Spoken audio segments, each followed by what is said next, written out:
This is the story of Two Bad Ants, written by Chris Van Allsburg.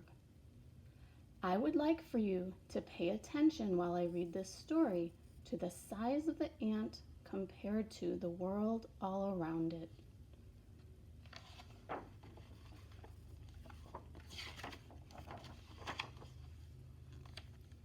The news traveled swiftly through the tunnels of the ant world.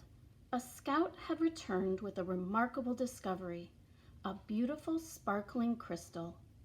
When the scout presented the crystal to the ant queen, she took a small bite, then quickly ate the entire thing. She deemed it the most delicious food she had ever tasted. Nothing could make her happier than to have more, much more. The ants understood. They were eager to gather more crystals because the queen was the mother of them, and her happiness made the whole ant nest a happy place.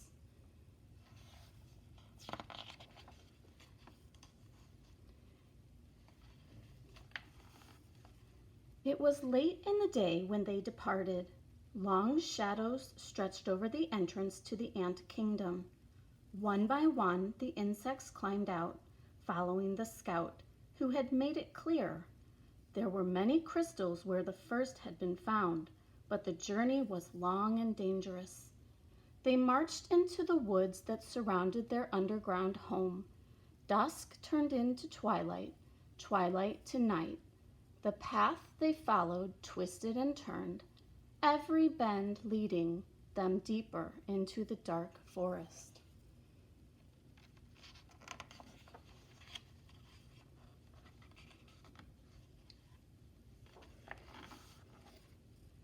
More than once, the line of ants stopped and anxiously listened for the sounds of hungry spiders, but all they heard was the call of crickets echoing through the woods like distant thunder.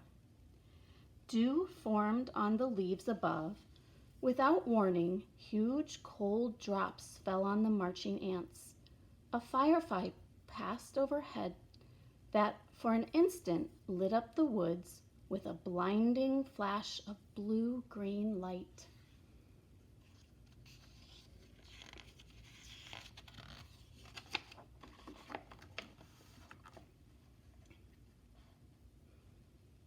At the edge of the forest stood a mountain. The ants looked up and could not see its peak. It seemed to reach right to the heavens, but they did not stop. Up the side they climbed, higher and higher. The wind whistled through the cracks of the mountain's face. The ants could feel its force bending their delicate antennae. Their legs grew weak as they struggled upward. At last they reached a ledge and crawled through a narrow tunnel.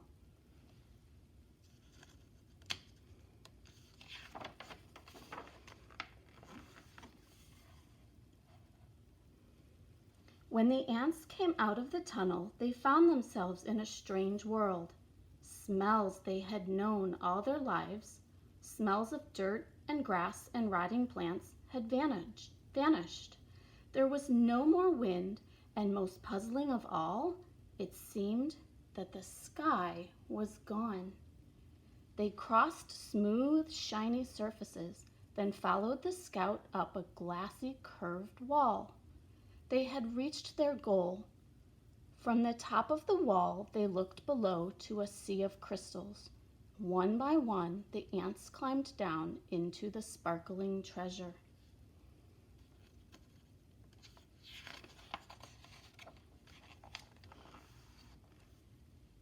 Quickly, they each chose a crystal, then turned to start the journey home. There was something about this unnatural place that made the ants nervous. In fact, they left in such a hurry that none of them noticed the two small ants who stayed behind. "Why go back?" one asked the other. "This place may not feel like home, but look at all these crystals." "You're right," said the other. "We can stay here and eat this tasty treasure every day, forever." So the two ants ate crystal after crystal until they were too full to move. and fell asleep.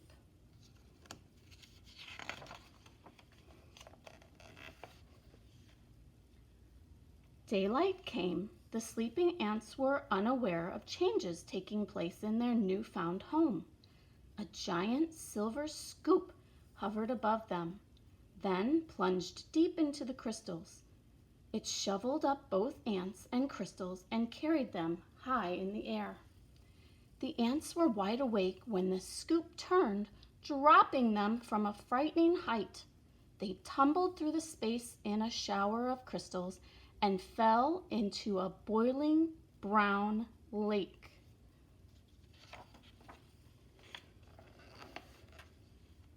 Then the giant scoop stirred violently back and forth. Crushing waves fell over the ants. They paddled hard to keep their tiny heads above water, but the scoop kept spinning the hot brown liquid. Around and around it went, creating a whirlpool that sucked the ants deeper and deeper. They both held their breath and finally bobbed to the surface, gasping for air and spitting mouthfuls of the terrible, bitter water.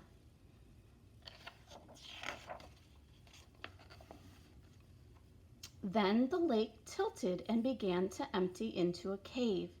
The ants could hear the rushing water and felt themselves pulled toward the pitch-black hole. Suddenly, the cave disappeared and the lake became calm.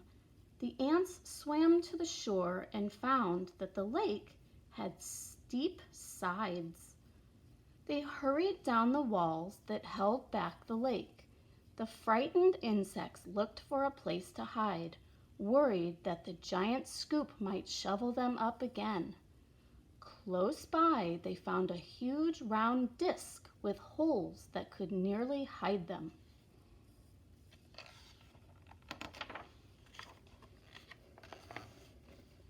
But as soon as they had climbed inside, their hiding place was lifted, tilted, and lowered into a dark space.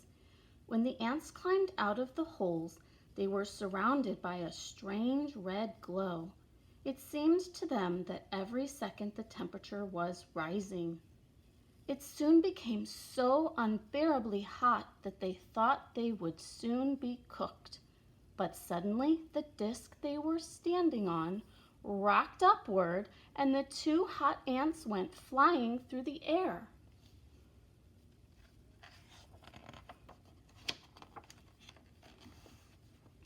They landed near what seemed to be a fountain, a waterfall pouring from a silver tube. Both ants had a powerful thirst and longed to dip their feverish heads into the refreshing water. They quickly climbed along the tube. As they got closer to the rushing water, the ants felt a cool spray. They tightly gripped the shiny surface of the fountain and slowly leaned their heads into the falling stream. But the force of the water was much too strong.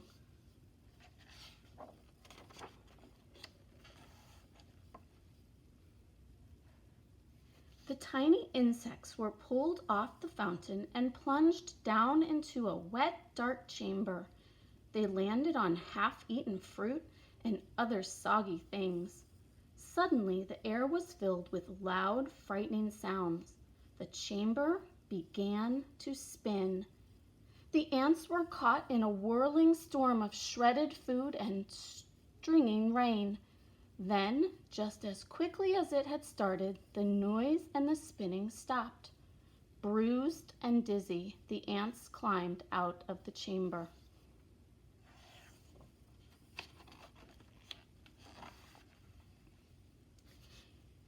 In daylight, once again, they raced through the puddles and up a smooth metal wall. In the distance, they saw something comforting, two long, narrow holes that reminded them of the warmth and safety of their underground home. They climbed up into the dark openings. But there was no safety inside these holes. A strange force passed through the wet ants. They were stunned, senseless, and blown out of the holes like bullets from a gun.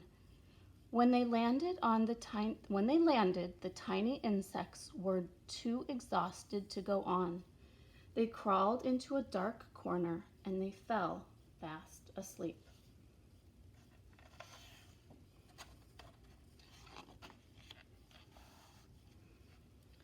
Night had returned when the battered ants awoke to a familiar sound, the footsteps of their fellow insects returning for more crystals. The two ants slipped quietly to the end of the line. They climbed the glassy wall and once again stood amid the treasure. But this time they each chose a single crystal and followed their friends home. Standing at the edge of their ant hole, the two ants listened to the joyful sounds that came from below. They knew how grateful their mother queen would be when they gave her their crystals. At that moment, the two ants felt happier than they'd ever felt before. This was their home. This was their family. This was where they were meant to be. The end.